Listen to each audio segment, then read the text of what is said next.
Eu sou a Carol. E eu sou a Luísa. Seja muito bem-vinda ao IntegraCast. Carol, hoje a gente tá com uma convidada muito especial, né? Ela já chegou com um glow aqui, já chegou maravilhosa. Verdade. E eu acho que vai vir muita coisa boa por aí. Com certeza. Hoje vamos receber a doutora Alene Armada, enfermeira, superintendente de atenção primária do estado do Rio de Janeiro, e vai trazer temas muito importantes aqui pra gente. É pós-doutora, é maravilhosa e obrigada por estar aqui, Alene, por estar aqui com a gente no IntegraCast. E assim, seja muito bem-vinda. E assim, para começar, a gente já quer saber um pouquinho da sua história, como começou, né? Como você chegou a ser uma superintendente da atenção primária, a sua história com a enfermagem. Conta tudo, a gente quer saber tudo. Obrigada, meninas, pela recepção. Um prazer enorme estar aqui no IntegraCast, esse espaço tão especial, onde vocês acolhem tantas pessoas importantes. Então, fico muito grata pelo convite. A minha história é muito longa. Sou servidora pública há 24 anos e há 20 anos já na gestão da saúde pública, já passando por diferentes instâncias, né, dentro do governo da saúde pública. E hoje já tem 4 anos que estou como superintendente da atenção primária, coordenando as políticas públicas dentro dos 92 municípios do estado do Rio de Janeiro, um desafio enorme. Nossa, muita coisa. Onde nós temos muitas unidades de atenção primária, atenção básica e pessoas, equipes, né, que vão desde os médicos, passando pelos enfermeiros, ACS, equipes multiprofissionais e chegando nos agentes comunitários também, que são peças extremamente importantes e relevantes dentro dos territórios onde nós ofertamos o cuidado. Ai, que legal. E assim, conta um pouco pra gente em que momento essa pauta, né, da violência contra a mulher, né, que eu acredito que é algo que infelizmente, né, não que a gente gostaria, né, de que isso fosse tão falado dentro dessa parte de atenção primária também, entrou assim dentro da sua trajetória profissional também. Conta um pouquinho pra gente, por favor. Dentro da secretaria, a gente faz interface com várias pautas intersetoriais, não só dentro do governo, mas também junto ao controle social.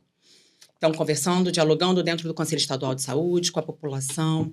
E a nossa secretária de Estado, ela me delegou para fazer uma interface junto à Secretaria de Estado da Mulher. E nós já tínhamos um trabalho também dentro da Secretaria de Saúde, porque esses números, infelizmente, como nós vemos todos os dias na mídia, eles vêm crescendo assustadoramente. Sim. Hoje mesmo nós tivemos aí uma reportagem pelo jornal, um dos jornais aí de maior circulação, dizendo que 16 mulheres sofrem estupro por dia. Meu Deus. Isso foi um dado do Instituto de Segurança Pública do Rio de Janeiro. Então, esses dados eles são alarmantes e a gente precisava trazer respostas para dentro da saúde e também de uma forma intersetorial.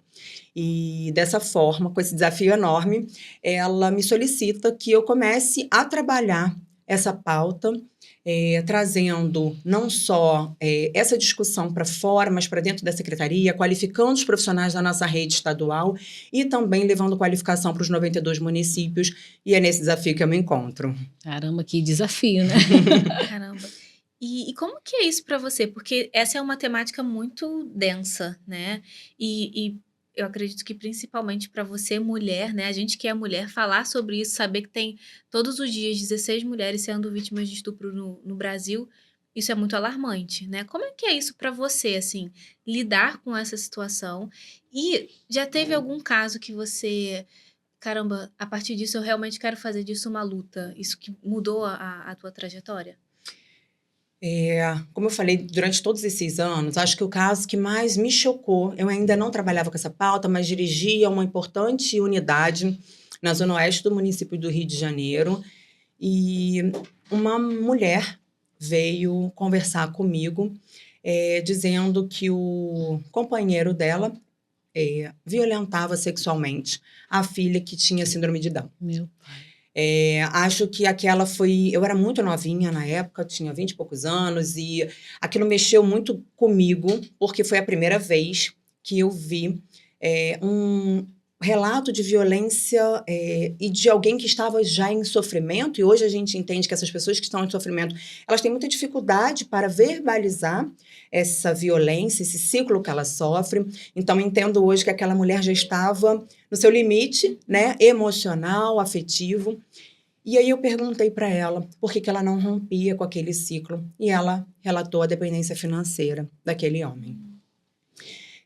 Aquilo, embora tenha me assustado muito, não me gerou uma resposta imediata, mas vários outros casos próximos com amigos que, por exemplo, recentemente um funcionário, né, um colega que trabalha conosco, relatou que a vizinha dele sofreu feminicídio porque o marido tinha ciúmes dela, já era uma senhora, ele colocou na cabeça dele que ela traía e ele, com ela dormindo, ateou fogo ao corpo dela. Jogou, né, gasolina e depois incendiou o corpo daquela mulher. Para nós, mulheres, né, isso nos emociona, isso nos impulsiona, isso nos motiva a brigar por algo que é muito maior, que é muito para além das nossas vidas. É pela vida do outro, é pela vida do próximo, é pela vida das mulheres. Hoje, no estado do Rio, nós temos 52% de mulheres. De toda a população, que passa um pouco de 17 milhões, 52% são mulheres. E fica sob a minha consciência, né, a minha responsabilidade, o que a Alene tem feito para mudar essa realidade.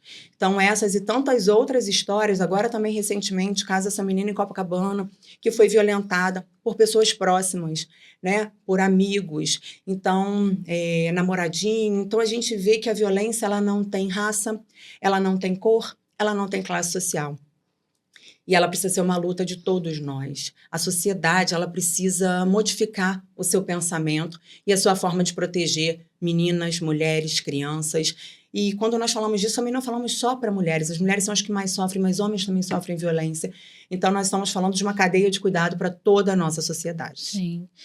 E, Aline, como você percebe o teu trabalho para transformar esses grandes problemas em ações de saúde, né? Que a gente entende, óbvio, até por isso que o nome é IntegraCast, que saúde não é só o cuidado físico, Sim. mas é esse cuidado integral, né? Por isso que a gente quis botar o nome de IntegraCast, porque a gente entende que a mulher, que é focado muito para mulheres aqui, precisa desse cuidado, né? A gente gosta de trazer temas que falem disso, né? Então, como é para você, dentro da secretaria, transformar esses problemas em ações, né? Como você faz isso? Como você pensa nisso? Fala um pouco pra gente. A gente participa de inúmeros grupos de trabalho com outras instituições. Então, por exemplo, a gente tem um GT de feminicídio que integra componentes do Tribunal de Justiça, policiais do Bombeiro, da Polícia Militar, da Patrulha Maria da Penha, da Polícia Civil, da Saúde. Então, nós entendemos que nós somos uma rede. Outros espaços, nós temos junto, coordenado pela Secretaria da Mulher, o Observatório do Feminicídio, onde junto com outras instituições, com a Universidade Federal do Rio de Janeiro, nós temos lá um painel onde nós monitoramos esses números. Dentro da Secretaria de Saúde do Estado, para além de todas essas composições que fazemos para fora, junto com outros parceiros, nós também criamos, né, lançamos no final do ano passado, a nova edição do Manual de Atenção Integral à Saúde das Pessoas com Violência. Entendemos que trabalhar com os profissionais de saúde era algo muito desafiador, porque os profissionais tinham medo de fazer notificação dos casos de violência que chegavam até as unidades. E por que esse medo? Porque eles achavam que poderiam sofrer alguma represália desses agressores, desses autores dessas violências. E realmente, quando não se tem o conhecimento, isso pode gerar alguma angústia para esse profissional. Insegurança naquele ambiente de trabalho, visto que ele precisa retornar ali periodicamente para aquele local. E nós começamos com um movimento de sensibilização, porque as notificações que são realizadas pela saúde, elas não são públicas. Elas só servem para dados epidemiológicos. Então, a polícia não fica sabendo dessas investigações, desses relatos. É muito bom, por um lado, porque protege os profissionais, porque nós temos um cenário. Por outro lado, nós precisamos também orientar essas mulheres, essas vítimas, a irem até a delegacia. Porque a legislação só nos respalda de denunciarmos quando essa mulher está sofrendo um risco iminente de vida. E em alguns casos, ela não está sofrendo um risco iminente de vida. Às vezes pode ser uma violência psicológica, uma violência patrimonial, mas não está numa situação grave o suficiente para a gente ter esse respaldo legal. Então, nós para além desse manual de qualificação, de registro nos sistemas de informação, eu tenho muito orgulho no meu pós-doutorado de ter lançado uma cartilha para os agentes comunitários de saúde, porque esse documento não existia no país. E eu lancei uma cartilha que se chama Vozes nos Territórios, que é o cuidado desse agente comunitário na prevenção de violência nos territórios. A gente sabe que o agente comunitário está dentro da casa das pessoas, fazendo cadastro, visita domiciliar. Então, ninguém melhor do que ele para ter qualquer suspeição de casos de violência e poder apoiar essa equipe de saúde. E aí vocês podem me perguntar, nossa, mas será que ele também não vai sofrer nenhuma denúncia, nenhuma ameaça? Isso não se torna público. O que nós fazemos dentro da saúde é coordenação do cuidado, longitudinalidade desse cuidado e acionamento da rede de proteção. Então, acionamos as casas das mulheres, acionamos a assistência social, acionamos uma rede onde essa mulher se sinta mais segura, onde muitas vezes ela vai precisar de um suporte, de um local para ela estar, nem que seja transitoriamente, e também estimulamos o protagonismo dela financeiro, porque muitas mulheres referem não só a dependência emocional desses homens, mas principalmente a dependência financeira, e por terem filhos, precisarem alimentar esses filhos, elas relatam que precisam se sujeitar a esses homens por essa questão. Então, estimular a independência financeira, o protagonismo financeiro é algo muito relevante, que a gente também vem trabalhando em parceria com outras secretarias do governo. Caramba, que legal, né? E tem tantas camadas, eu acho que nisso que você falou, né? É muito complexo. Nossa, e eu ia te perguntar justamente sobre essa questão da subnotificação, porque eu acredito que deve atrapalhar um pouco mais vocês conseguirem enxergar a realidade, né, de como tem sido. E tem alguma outra medida que pode ser feita para que a gente consiga, de alguma forma, melhorar um pouco mais e se aproximar um pouco mais da realidade desses dados, né, a não ser a mulher indo denunciar de fato na delegacia? Tem alguma outra forma de rastreio que pode ser feito para que a gente se aproxime cada vez mais desses dados? Porque eu acho que quando a gente trabalha com evidências fica muito mais fácil, inclusive, de pensar sobre políticas públicas. Exatamente. Não podemos denominar, né, trazer nome à polícia, mas a legislação nos permite trazer números. Então, isso que nós temos trabalhado, levando estatísticas numéricas, quantitativas para esses grupos e fazemos discussões nesses espaços de trabalho intersetoriais. Então, sabemos quais são os principais agressores, quem são essas pessoas, se são amigos, se são cônjuges, se são companheiros. Geralmente são companheiros ou ex-companheiros, ou alguém que vive dentro do mesmo ambiente domiciliar. Esse é um dado importante. Outro número que a gente conhece bastante é que, tanto no ano passado quanto nesse ano, todos os dados de violência interpessoal, 75% é contra mulheres. Então, a gente já sabe também que o grupo que mais sofre são as mulheres. E as meninas, crianças e adolescentes não ficam distantes dessa estatística. Quando nós refinamos essa estatística para o tipo de violência, a violência física e sexual são as duas mais prevalentes, e a violência sexual ela chega a ser na mulher adulta, ocupando 90% das notificações, e nas crianças ela chega a quase a 95%. Isso nos mostra que a gente precisa também ter um trabalho com a família. Por mais que aqui seja um espaço, né, para mulheres, eu acho que é muito importante. O movimento que a gente começou a fazer também dentro da Secretaria de Saúde do Estado, de trabalho de fortalecimento de cuidado com os homens. Então, nós fizemos um fórum para qualificar os profissionais nesse cuidado desde a primeira infância. Porque quando nós ouvimos os relatos de homens que são agressores, a gente pode dizer que quase 95% desses homens eles sofreram violência na infância. Ou eles viram a mãe deles sendo violentada pelo pai. Então, o que nós percebemos? Que o ciclo da violência ele vem se perpetuando dentro das famílias e formando personalidades e caráteres masculinos.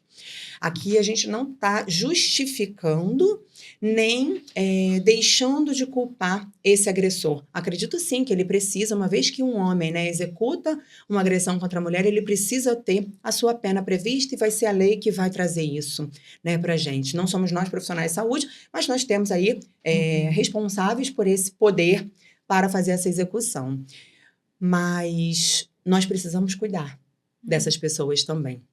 Então, existem trabalhos que são feitos, né, para pessoas privadas de liberdade, existem trabalhos que são feitos dentro dos espaços escolares.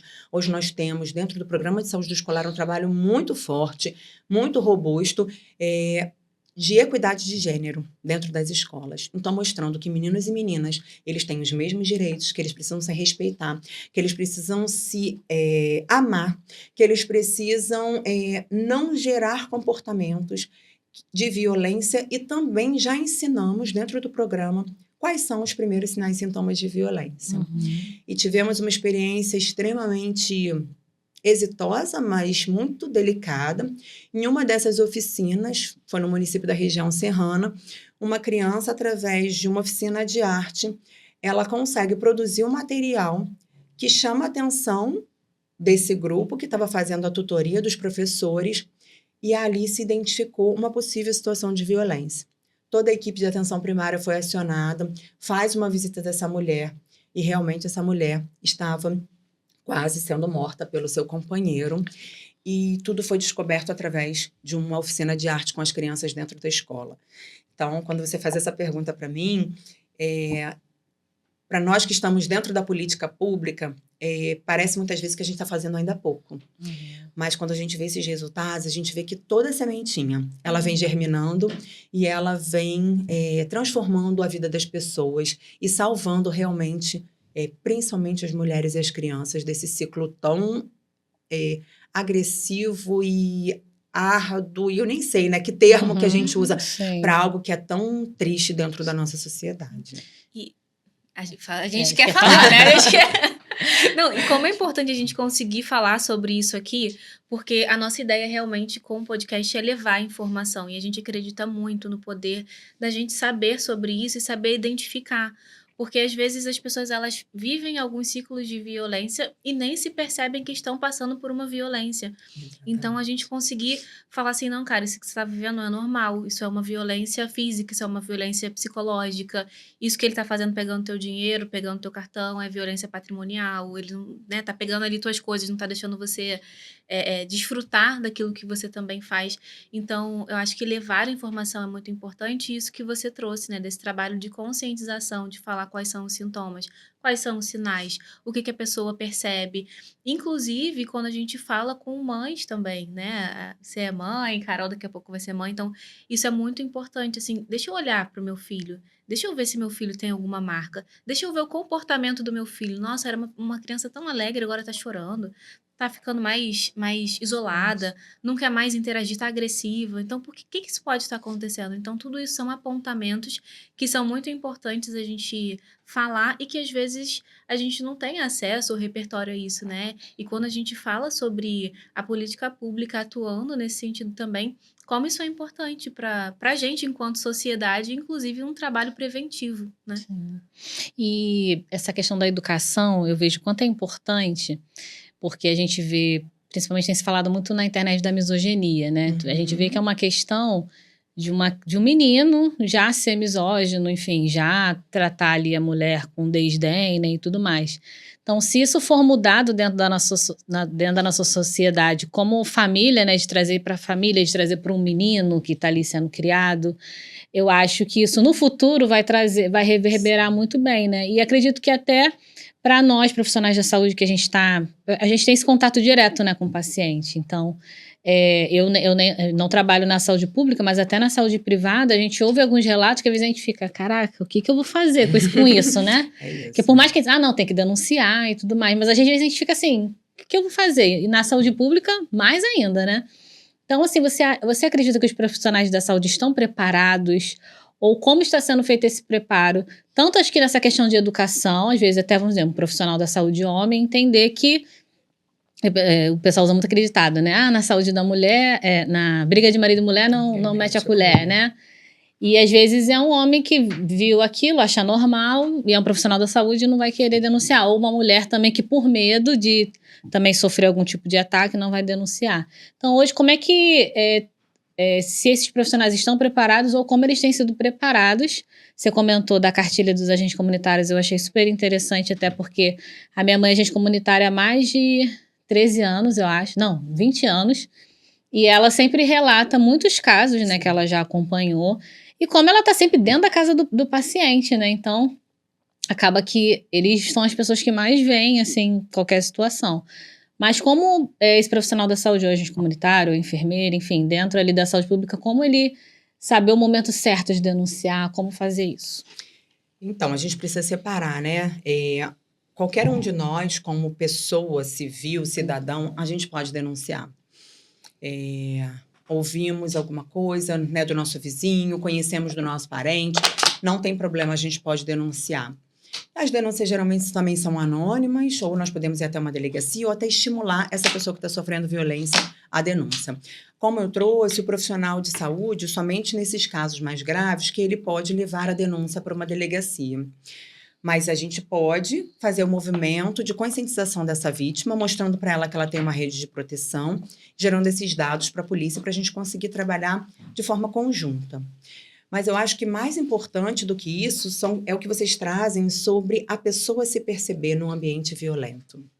Muitas mulheres, elas se culpam e acham que a culpa realmente é delas. Por exemplo, não, ele só foi assim porque é um pouco o jeito dele.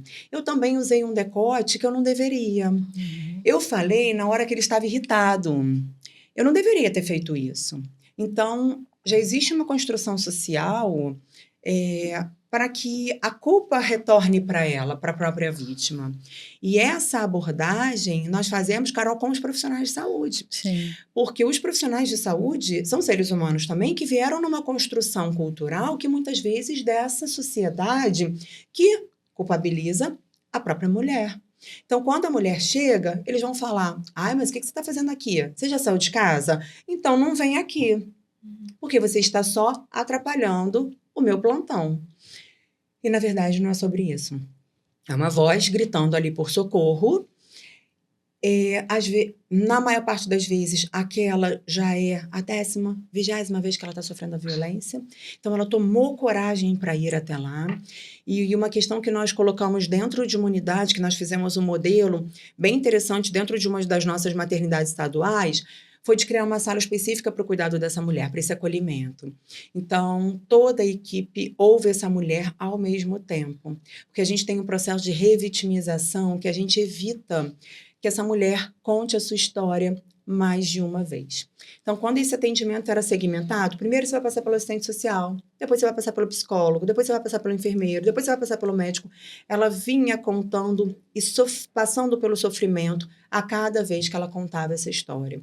Então, uma das nossas estratégias, né, que a literatura já traz isso como muito positivo, é um acolhimento em equipe, mas essa equipe ela precisa estar muito pronta, né? Precisa ter muita empatia, muita humanização, para que a gente consiga realmente oferecer o cuidado e o conforto que essa mulher precisa, desde o seu primeiro momento, desde o seu primeiro relato, a equipe se colocando à disposição e fazendo toda a cadeia do cuidado, porque dependendo de cada tipo de violência, se ela sofreu uma violência sexual, eu tenho que pensar numa cadeia medicamentosa, por exemplo, algum protocolo clínico. Então, eu vou pensar na prevenção da gravidez, na prevenção das infecções sexualmente transmissíveis. Se tem uma lesão física, eu vou ter que cuidar daquela lesão. Se foi uma úlcera, se tem uma lesão na genitália dessa mulher. Então, cada atendimento é um atendimento. E por isso a violência a gente fala que é tão complexa, porque não existe uma receita de bolo, não existe só um paciente. Quando a gente fala da singularidade, eu acho que singularidade e equidade cabem muito nessa pauta, porque nós precisamos olhar para cada indivíduo, para cada mulher. A história dela é única e o sofrimento é dela. Então, eu não passei por aquele sofrimento, então não posso fazer nenhum juízo de valor. E é isso que a gente tenta trabalhar nas nossas oficinas com esses profissionais, para que eles se sintam seguros, mas ao mesmo tempo empáticos e fortalecidos para dialogar com essa mulher, para construir conosco as políticas públicas, até porque eles estão na ponta, estão também trazendo um pouco dessa experiência para nós, continuarmos nessa construção e fortalecimento dessa rede. Nossa, isso que você trouxe é bem, bem interessante, porque quando a gente recebe validação e acolhimento da nossa dor, fica muito mais fácil da gente conseguir, inclusive, sair dessa condição, né? Porque às vezes a gente acaba encontrando outros profissionais que, ai, mais uma vez eu vou chegar lá e ninguém vai me entender, ninguém vai validar e eu não sei mais o que fazer. Então, quando de fato a gente consegue ter profissionais treinados e com esse olhar humano e para essa demanda que é muito específica, né? Então, às vezes até treinar profissionais de fato para atender essa demanda, que é diferente de todas as outras, De né? todas De as uma outras. pessoa que chega lá com uma, sei lá, uma diabetes lá numa Sim. UBS e é um contexto totalmente diferente. Então, ter profissionais também treinados para atender esse contexto, isso é muito, muito interessante. E aí, eu tenho uma pergunta, assim, né? Uma pergunta mais de caráter pessoal. É um tema muito denso, é um tema que eu acredito que você vê muita coisa, né? E você já está há muito tempo aí dentro desse contexto. Como é para você lidar com tudo isso, né? Gerenciar todas essas questões, às vezes, de injustiça que a gente vê, de perversidade, de agressões. Como é isso para você? Você tem um espaço para cuidar de você também? Como é que você organiza isso tudo aí dentro? É, essa questão é muito importante porque os profissionais geralmente eles se esquecem de si mesmos, né? Então, discutir política pública de violência contra a mulher me impulsiona a lutar pelas outras mulheres. Mas, ao mesmo tempo, a gente precisa de espaços de lazer para nós. Então, vou abrir aqui um pouquinho o coração e contar algumas coisas pessoais. Então, eu vou para academia muito. Eu amo estética, também trabalho com estética. Então, eu procuro trazer, até mesmo dentro dessas consultas, né? E a Carol também, que trabalha com estética, você sabe disso, a consulta estética ela não é um procedimento. Exatamente. Ela é um cuidado integral, como você Sim. trouxe também a essa mulher. Então, dentro dessa consulta, a gente também vai entender qual é o sentimento daquela mulher e trazer essa beleza, essa autoestima para essa mulher. Então, tudo isso fortalece a Alene, gestora. O meu ambiente familiar, né? Eu acho que sou casada, tenho 3 filhos, então esse ambiente familiar saudável me propicia também um local e 3 filhos homens, onde eu tenho oportunidade de colocar em prática tudo aquilo que eu ensino fora, o respeito à mulher, a nunca falar. Tiveram já situações delicadas, né? Esse mundo de rede social, ele é muito conflituoso. E eu já tive a oportunidade de orientar um filho meu, nunca fale mal de uma mulher. E mesmo que você ache que você esteja com a razão, não é seu direito. Ela é uma pessoa, ela tem uma família, ela é filha de alguém e ela é um ser humano que tem dignidade. Então, eu acho que eu consigo aplicar um pouco isso e eles conseguem transmitir isso também dentro dos seus ambientes, das suas redes, né, sociais. E eu também sou uma pessoa que tem muita fé em Deus, então também acho que essa é uma área, a saúde, né? Ela diz que nós somos um ser humano biológico, psicológico, social e espiritual. Então, a gente também cuidar dessa parte, cada um com a sua percepção sobre o que é Deus, sobre a sua fé, mas a gente também cuidar da nossa parte espiritual é algo tão importante quanto a gente cuidar do nosso corpo, quanto a gente cuidar do nosso intelecto e das nossas relações sociais. Então, é um pouco de tudo isso que eu tento fazer. E, para além da academia, a gente corre na praia, a gente faz tudo que pode, porque a gente sai mais revigorado. Sim. E ter pessoas como vocês que abrem esses espaços para a gente estar dialogando, para a gente estar levando mais informação. Que eu acho que hoje a gente precisa usar essa rede social para gerar informação. Há pouco tempo, nós tivemos aí dentro da secretaria também um trabalho com adolescentes, onde eles trouxeram relatos deles. E tinha uma menina adolescente negra que disse que ela foi completamente bombardeada durante a pandemia, porque o cabelo dela era um cabelo afro. E pessoas, né, fazendo violência cibernética e falavam para ela: por que você não se mata? Você não acha que seu cabelo é horrível, não? Então, são por essas pessoas que a gente está aqui. Porque são pessoas que muitas vezes têm um grau de invisibilidade social, né, que demoram para chegar e terem voz. Então, quando a gente traz esses alunos para falar para nós, gestores públicos, pessoas que temos acesso ao poder executivo, para transformar a realidade de um estado, fazer proposta para um país, a gente acredita que a gente está fazendo a partir deles. Sim. E a partir deles é a voz que ecoa, assim, todos os dias na nossa cabeça, que não deixa a gente parar. Sim. Mesmo com todo cansaço, mesmo muitas vezes sofrendo pelo outro, né? Porque a gente é ser humano e a gente tem horas que afeta, mas a gente pensa nessas pessoas, naquela criança ali que está exposta a um risco de violência, e é por isso que a gente luta todos os dias. Sim. Bom. E é interessante que essa questão de sair da bolha, né? Tipo, vocês têm todo esse poder executivo, né, que você falou. E é tão interessante ver que vocês vão nas escolas, aí, através de um desenho da criança, vocês viram a violência. Estão ali dentro dos hospitais, né, com os profissionais da saúde. E eu acho que isso é tão importante que, às vezes, quando a gente está na nossa bolhazinha... mas aqui, na minha bolha, ninguém nunca sofreu... Nenhuma mulher sofreu violência, ou a gente não sabe, né? Sim. Aqui dentro da minha bolha tá tudo certo. Mas aí, quando a gente olha num sentido mais global da coisa, a gente vê que o negócio é muito sério, né? Com a rede social também ajuda, né? Porque a gente enxerga mais isso. E eu achei muito interessante como você também levou o teu trabalho acadêmico, né? Foi teu pós-doutorado, focado também nessa questão da saúde da mulher. Como é que foi para você desenvolver isso? Agora uma pergunta de uma pessoa que gosta de estudar também, como você. Com certeza, a pessoa chegar no pós-doutorado tem que gostar de estudar, a gente não pode não gostar. Como você chegou nessa ideia, né? Que o pós-doutorado normalmente é uma coisa inovadora, né? Que você trouxe, que ninguém nunca fez. Como você chegou nessa ideia, né, de trazer isso para os agentes comunitários, que eu achei interessantíssimo, porque realmente convivendo com uma agente comunitária é quem está na ponta total, na assim, linha de né? frente, Na linha exatamente. de frente. Como é que veio essa ideia, assim, para você com relação a isso?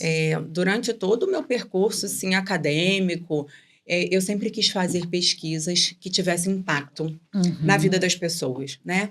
E aí não é uma crítica quem não faz pesquisas nessa linha. Existem muitos pesquisadores que trabalham mais com questões teóricas, reflexivas, mas eu sempre quis trazer alguma pesquisa que tivesse uma proposta de intervenção. E não foi diferente, né? Eu tive a oportunidade de ter uma tutora que já vinha, né? Já era uma colega de profissão, além de enfermeira, ela também deu aula comigo muitos anos na graduação e na pós-graduação. E também especialista na saúde da mulher, também enfermeira obstetra, e ela comprou essa ideia e falou assim, acho ótimo, porque estava no auge das nossas discussões sobre essa violência, e eu fico, isso, né? A gente vai para casa, só que a gente não descansa. A gente fica pensando o que fazer a mais. Vocês veem que eu trouxe aqui muito do que a gente vem trabalhando, mas todos os dias a gente precisa inovar, né? Quando a gente fala de inovação tecnológica, todos os dias a gente tem algo diferente surgindo de tecnologia, mas isso também é uma tecnologia, porque é uma tecnologia leve, que é a relação interpessoal, é a educação em saúde. E eu fico questionando o que mais eu posso fazer por essas pessoas. E veio essa grande ideia, porque eu fui procurar, não existia nenhum documento ministerial, nenhuma organização governamental ou não governamental que abordasse essa pauta para esse grupo, para os agentes. E os agentes comunitários, nós sabemos hoje que eles são um número enorme dentro do Brasil, por exemplo, estão nesses territórios, têm uma força de voz, uma força política, são eles que fazem a vinculação dessas pessoas às unidades de saúde, e o que eles precisam também é que os gestores levem mais informação para eles, ajudem nessa formação deles. Então, foi essa a proposta. Depois eu posso compartilhar a cartilha com vocês, vai ser um prazer. Essa cartilha, ela traz exercícios para eles, não só informações teóricas, mas alguns exercícios, alguns gráficos para eles pensarem e responderem ali, trazendo um processo crítico e reflexivo do próprio cotidiano que eles vivem nos territórios. E a partir daquilo, eles conseguem começar a identificar. Então, você trouxe aqui muito bem, pessoas que mudaram o comportamento. Ela era uma pessoa extrovertida, uma pessoa falante, uma pessoa alegre, de repente ela começa a se tornar uma mulher mais introspectiva, mais isolada, comer muito pouco, porque não necessariamente as marcas vão estar no corpo. Verdade. As marcas muitas vezes estão na alma, nas emoções, no sentimento, mas esse corpo, né, fala. Nós já temos aí teóricos que trazem isso, o nosso corpo fala.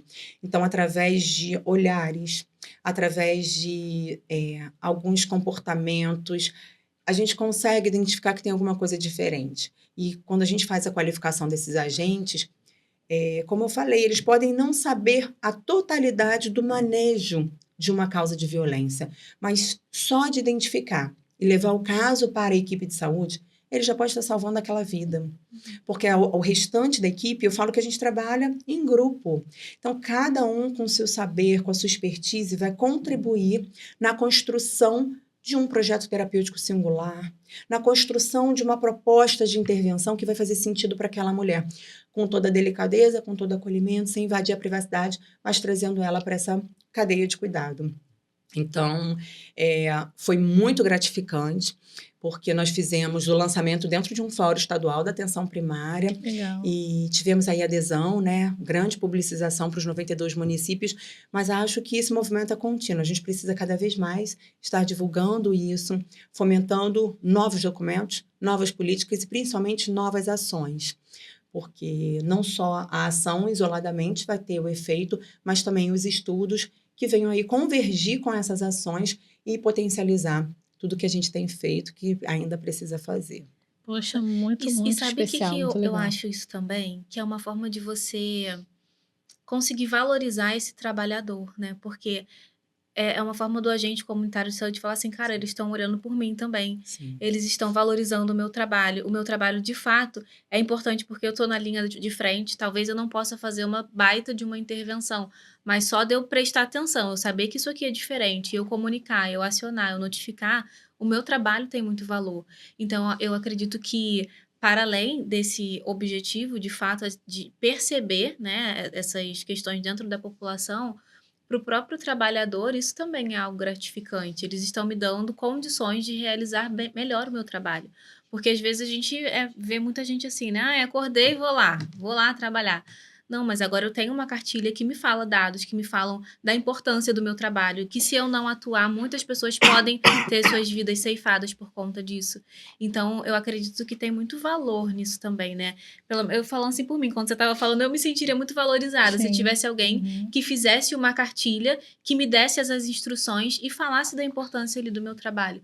Então, acho que vai até para além dessa questão da própria população, né, dos pacientes, mas para o próprio trabalhador também se sentir incentivado nesse lugar.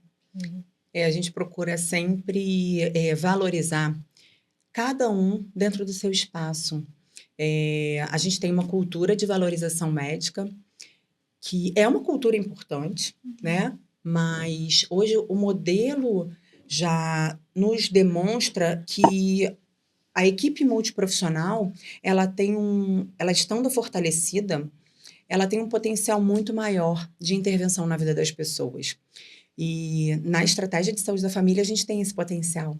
Então, as discussões dos casos, né? Isso que você traz, a valorização do agente comunitário, ele não sendo exclusivamente aquela pessoa que está lá na casa das pessoas fazendo cadastro, mas aquela pessoa que está sendo valorizada para ser um profissional qualificado. Eu acho que você traz isso muito bem na sua fala. O profissional qualificado que vai fazer a diferença. E esse sentimento de pertencimento e de valorização, ele vai fazer com que esse profissional esteja impulsionado a fazer cada vez mais. E é exatamente isso que a gente faz com os meninos. Então, não é falar para o menino único exclusivamente que não pode. É fazer ele pensar sobre que o cuidado dele, o cuidado da mulher, passa por ele. Então, ele, ao invés de agredir, ele precisa cuidar. Até porque ele nasceu de uma mulher que ofereceu todo o cuidado e proteção para ele durante o período gestacional e após o nascimento. E, obviamente, nós vamos ter situações onde esse menino não recebeu. Mas a gente sempre tem alguém que ofereceu esse cuidado. Sim. Quer seja uma avó, uma tia, uma irmã, uma prima, uma professora. Como os professores são importantes. Não, vamos falar isso. Mas a gente tem uma cadeia de pessoas que podem ser referência na nossa vida. E isso transforma a vida das pessoas. Sim, então, nós precisamos continuar com esse movimento, né? Ele precisa ser cíclico para o bem. Eu digo que tem algumas ondas, né, que a gente precisa perpetuar, que são as ondas do bem. É de continuar falando e parabéns para vocês, que vocês são aí as grandes idealizadoras desse podcast estão aí perpetuando essa onda do bem e da informação e do acolhimento, e quanto que a gente também se sente acolhida aqui Sim. Ai, que para bom. falar com um pouco da nossa experiência, né? E dividir com vocês, com o público de vocês, tudo isso. Sim, Helene, muito obrigada. Estou hipnotizada, não consigo parar de te olhar, tô assim. Maravilhoso tudo Ela é que você magnética, trouxe. né? Magnética, te achei. Magnética. E a gente queria muito que você desse um recado. Você já deu 1 milhão de recados, mas assim, um específico para as mulheres, né? Que talvez estão sofrendo violência, que estão nos assistindo. O que me remeteu muito também, toda essa questão que você fez ali no seu pós-doutorado, para os agentes comunitários, é que com certeza esse passo vai evitar que muitas mulheres morram mesmo, né? Porque vamos dizer que é o final ali, né? Então, esse agente comunitário perceber que essa paciente está sofrendo uma violência, talvez informar e essa paciente poder ter uma chance de sobreviver a essa situação, eu acho que isso já é imensurável, assim, né? Então, queria que você desse um recado para essas mulheres que estão sofrendo violência, talvez que estão nos assistindo, talvez tenham descoberto aqui que estão sofrendo violência, que às vezes a mulher não Sim. tem essa consciência. Então, a nossa câmera do recado é essa aqui. A gente queria que você desse esse recado para elas. Eu acho que como mensagem final é dizer para cada uma de vocês, primeiro, do valor que vocês têm. Todas nós, né, que estamos aqui representando vocês nesse momento, nós precisamos entender que nós mulheres temos força, temos valor. E que se você está sofrendo qualquer tipo de violência, você precisa procurar ajuda. Não só nas unidades de saúde, mas nas delegacias especializadas de atendimento à mulher, em casa de mulheres que são coordenadas pela assistência social. Existem tantos espaços, né, que a gente pode recorrer. Nós temos também 180, que é um canal de denúncia para mulheres. Temos também o aplicativo Rede Mulher, que você pode baixar no seu celular, tanto iOS quanto Android, que tem ali o botão do pânico, onde você aciona, e a equipe Patrulha Maria da Penha também vai ser acionada pela questão do radar. Eles identificam onde você está. Então, não se cale, denuncie e procure ajuda. Acima de qualquer coisa, nós queremos cuidar de você e de todas as mulheres da nossa sociedade. É isso. Obrigada. Obrigada a vocês. Em breve vamos estar compartilhando aqui todas essas informações também. Vamos deixar aqui embaixo a forma também de contato, depois a Helene passa aqui pra gente direitinho. E é isso, gente. Compartilha, é um tema muito importante, um tema difícil de ser falado, denso, mas que precisa ser falado. Então, compartilhem, comentem. Segue a gente lá no Spotify, aqui no YouTube e lá no Instagram, né, Lu? É isso. Muito obrigada, Helene. Muito obrigada, porque eu acho que foi uma aula, Foi. né, aqui pra gente também. Eu sempre fico muito impactada quando vem alguém trazendo questões da saúde pública, porque eu percebo o quanto que eu ainda desconheço do que está acontecendo no meu próprio município, no meu próprio estado. E tem tanta coisa boa que tem acontecido, tanta política pública legal, e a gente precisa divulgar isso, né? Então, muito obrigada por trazer essa informação, trazer essa atualização pra gente do que tem acontecido, dos movimentos políticos que têm sido feitos para salvar a vida das mulheres. Então, a gente só tem a te agradecer. E é isso, pessoal. Curte, comenta, compartilha, manda para aquela amiga que você acha que precisa ouvir tudo aquilo que a gente falou aqui hoje, tá bom? Beijinho. Tchau, tchau.